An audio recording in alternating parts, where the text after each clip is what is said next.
Hello everyone, চলে এলাম ছোট্ট একটা মিনি ব্লগ নিয়ে। তো দেখতে দেখতে দেখো আবার সেই দিনটা চলে আসলো।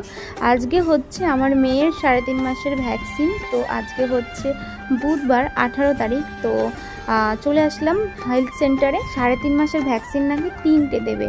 তো আমি তো শুনেই ভয় পাচ্ছি যে 1.5 মাসে দিয়েছিল 3টে, কি অবস্থায় না হয়েছিল। এবারও সেই 3টেই দেবে। 2.5 মাসে আবার দিয়েছিল একটা। সবগুলো ভ্যাকসিনই হলো, কিন্তু একটা বাকি রইলো, কারণ এই ভ্যাকসিনটা নাকি আসেনি।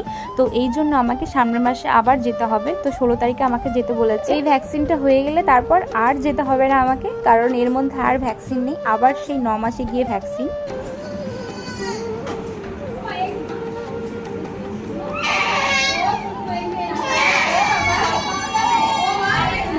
এই ভ্যাকসিনের দিনগুলো যে নতুন মায়েদের কাছে কতটা কষ্টকর সেটা শুধু নতুন মায়েরাই বুঝবে। জানি আস্তে আস্তে ঠিক হয়ে যাবে, কিন্তু কি করা যাবে। বাচ্চা যখন কাঁদে তখন বুকের মধ্যে পুরো চিড়ে যায়, কি বলবো। আর এই ফিলটা আমি কাউকে বোঝাতে পারবো না। আমার এত কষ্ট হয় আমার বাচ্চাটা যখন কান্না করে।